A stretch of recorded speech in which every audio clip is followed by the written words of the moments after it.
نحمده ونصلي على رسول الكريم اما بعد اعوذ بالله من الشيطان الرجيم بسم الله الرحمن الرحيم وان تعدوا نعمت اللہ لا تحصوها۔ میں مخاطب ہوں اسپارک اسکول و کالج سچل کیمپس کے فرسٹ ایئر کے طلباء سے۔ پیارے بچوں، ہم جہاد کے متعلق گفتگو مکمل کر چکے تھے۔ آج ہم جس عنوان پر گفتگو کریں گے وہ ہے اللہ اور رسول اللہ صلی اللہ علیہ وسلم کی محبت اور اطاعت۔ پیارے بچوں، اللہ تبارک و تعالیٰ نے ہمیں صرف زندگی نہیں دی بلکہ زندگی بسر کرنے کے طریقے بھی سکھائے ہیں۔ غمی کے طریقے، خوشی کے طریقے، سب طریقے اللہ نے سکھائے ہیں۔ یہ اسلام مکمل ضابطۂ حیات ہے، مکمل زندگی گزارنے کا طریقہ ہے۔ پیارے بچوں، اللہ تبارک و تعالیٰ نے ہم پہ بے شمار احسان کیے ہیں، بے شمار نعمتیں کی ہیں۔ ہم نے جو مانگی ہیں وہ بھی دی ہیں، جو نہ مانگی ہیں اللہ نے وہ بھی نعمتیں دی ہیں۔ اللہ فرماتے ہیں اگر کوئی شخص میری نعمتوں کو جو میں نے تم پر کی ہیں شمار کرنا چاہے تو کبھی بھی شمار نہیں کر سکتا۔ اللہ سورہ ابراہیم میں فرماتے ہیں وَإِن تَعُدُّوا نِعْمَتَ اللَّهِ لَا تُحْصُوهَا، اور اگر تم اللہ کے احسانات شمار کرنا چاہتے ہو تو کبھی بھی نہیں کر سکتے۔ اگر تم اللہ کے احسانات گنو گے تو شمار نہیں کر سکو گے۔ بیٹا، اگر دنیا کے ان درختوں کو قلم کی شکل دی جائے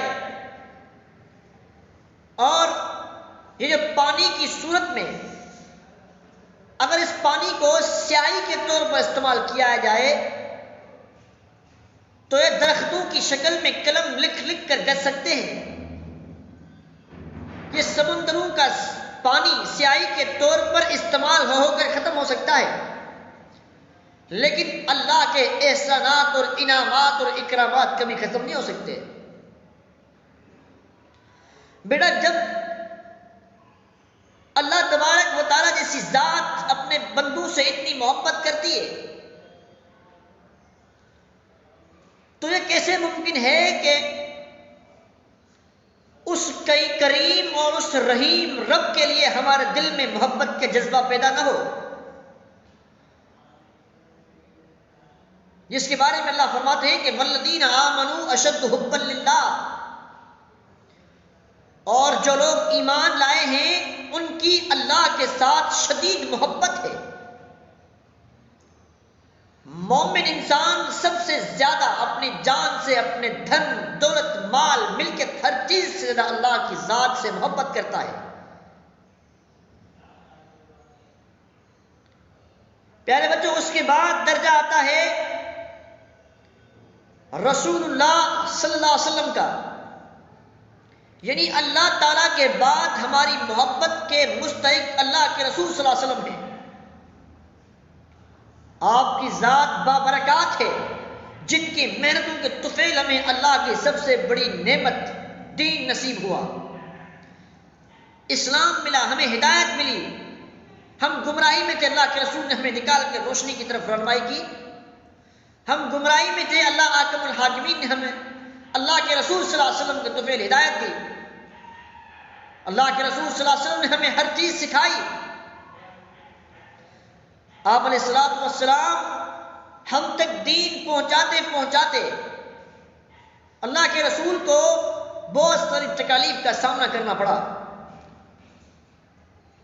اللہ کے رسول کے ساتھیوں کو، صحابہ کو ہم تک دین پہنچاتے پہنچاتے صحابہ کے بعد کے جو لوگ ہیں انہوں نے کتنی قربانیاں دی ہیں۔ سیرت کو اٹھا کر پڑھیے گا، تاریخ کو اٹھا کر پڑھیے۔ اللہ کے رسول کے ساتھ کس کس رویے سے پیش نہیں آیا گیا۔ انہیں پاگل کہا گیا، مجنون، ساحر کہا گیا، جادوگر، انہیں کیا کچھ نہیں کہا گیا۔ انہیں پتھر مارے گئے، لہو لہان کیا گیا۔ یہ اللہ کے رسول نے اتنی تکلیفیں برداشت کیوں کی؟ اپنی امت کے لیے کہ امت آخرت کی تکالیف سے بچ جائے۔ اللہ کے رسول فرماتے ہیں کہ اللہ کی راہ میں جس قدر تکالیف مجھے دی گئی ہے کسی اور نبی کو نہیں دی گئی۔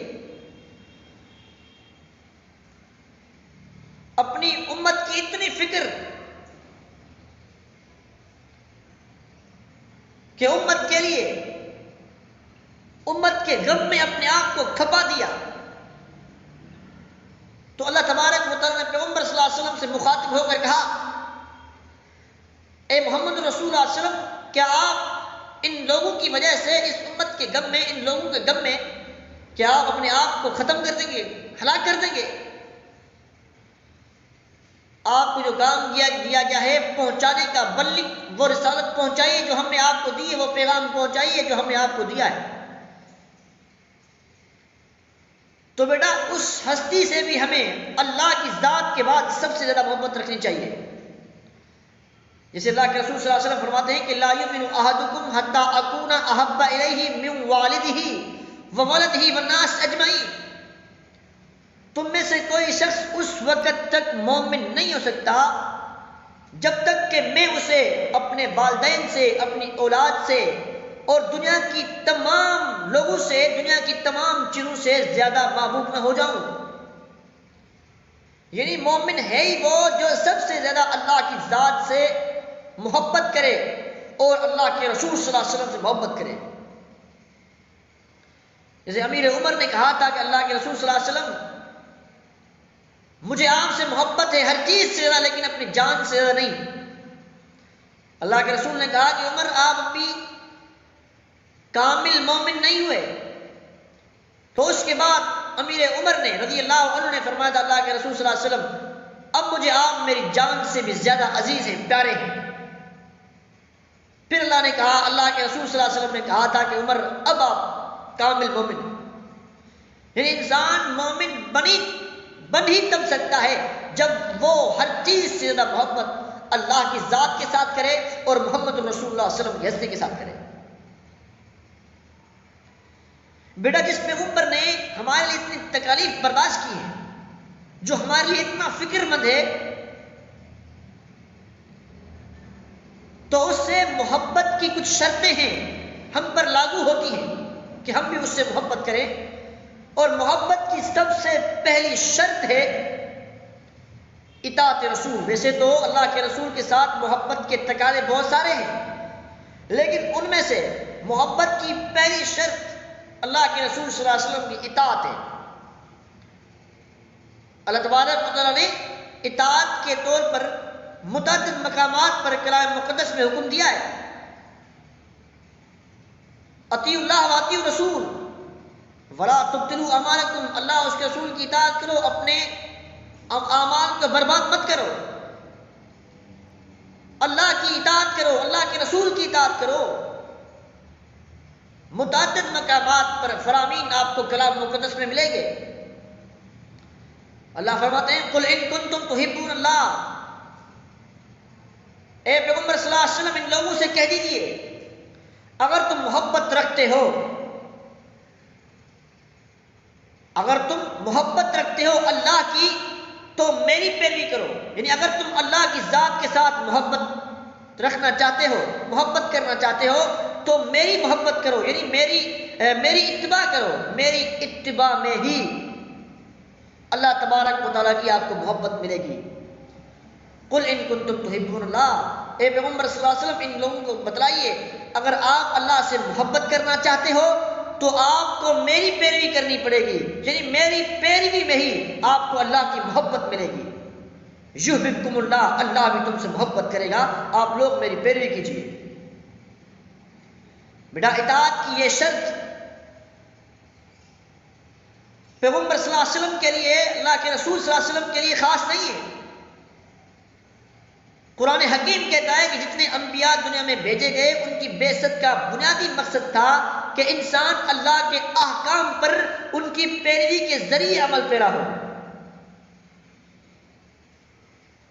اللہ فرماتے ہیں وما ارسلنا من رسول الا لیطاع باذن اللہ، اور ہم نے کوئی رسول نہیں بھیجا مگر اس واسطے کہ اس کا حکم مانا جائے اللہ کے اجازت سے، اللہ کے فرمانے سے۔ حدیث میں آتا ہے کہ حوض کوثر پر ایسے لوگ حضور صلی اللہ علیہ وسلم کے دیدار سے محروم کر دیا جائے گا،